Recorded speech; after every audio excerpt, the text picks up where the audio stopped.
please look at your glossary word exoskeleton. You should have highlighted it already. Now, let's say I don't know what exoskeleton is. Let's keep reading. So exoskeletons of crustaceans, comma, the scales of fish. So what is an example of an exoskeleton? The scales of the fish. That is using context clues. What is a context clue? It's looking at other words within the text to give you a clue on what that word may mean or what they're trying to tell you, okay?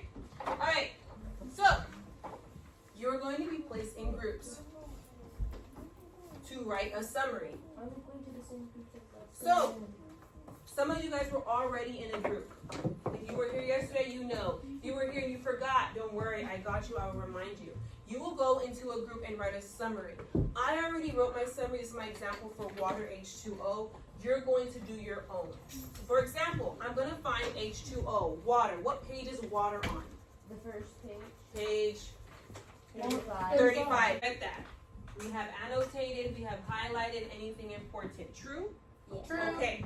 Now let's get to the writing.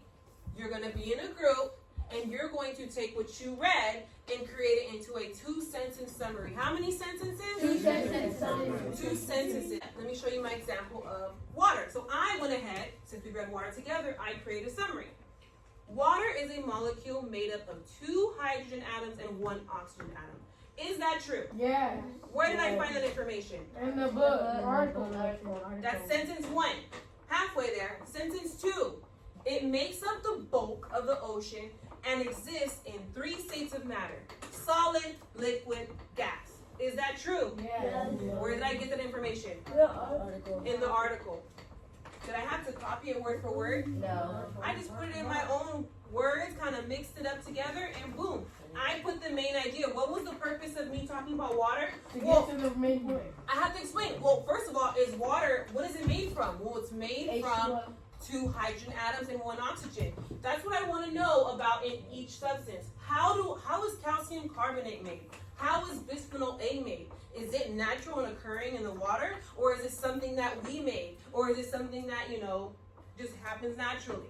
How is salt made? How is pyrite? How is chitin? I want that question answered immediately in sentence 1 or sentence 2. Sentence 2, it makes up the bulk of the ocean.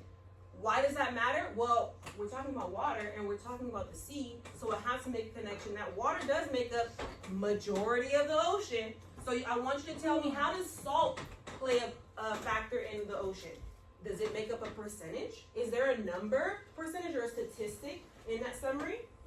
What's up with calcium carbonate? Why is it happening in the water? How does it happen? How is it created? How is bisphenol A even in water? What happened? Throw a number in there if there's a number statistic there.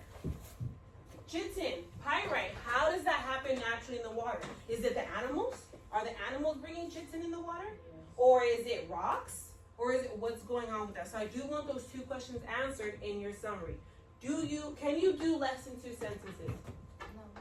No. I want at least 2. Can you do 3? Sure, why not? But I just want the question, how is it made and what's its impact? Why do I care? How and why?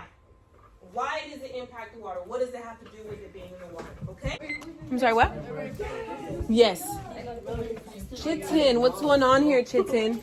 The main idea is chitin is a fibrous substance that is found on tough body parts.